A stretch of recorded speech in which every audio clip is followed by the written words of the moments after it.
যেমন আমি বিয়ে পড়লে সাধারণত নতুন জামাইকে বলি, ওসিয়ত করি, বাবা বিয়ে হয়েছে আজকে নতুন, আজকে নিয়ত করে নাও যে বউয়ের হাতে বাকি জীবনের জন্য বায়াত নিলাম। তাকে পীর ঘোষণা করে তার কথায় উঠবস করব, এটা নিয়ত করে নাও আজকে। তোমার সুখ আমি লিখে দিতে পারি ইনশাআল্লাহ। আল্লাহর উপর ভরসা করে তোমার সুখ, দাম্পত্য সুখের গ্যারান্টি আমি আল্লাহর উপর ভরসা করে আমি তোমার লিখে দিতে পারি। শুধু নিয়ত করবা কি বায়াত করার, বাস। পীর সাহেব অনেক কিছু বলে, মুরিদ কিছু বলে না, তুমি সেরকম থাকবা।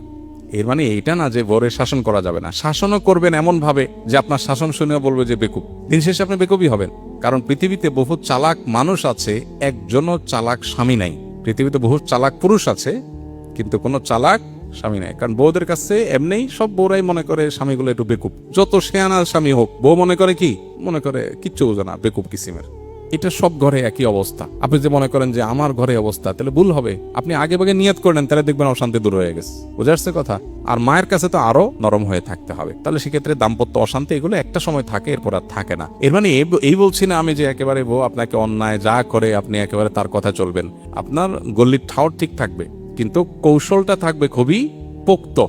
আর নিয়ম হলো, ঝগড়ার সময় যদি কেউ বেকুব সাজতে পারে, সে আসলে জিতে যায়। কেন জিতে?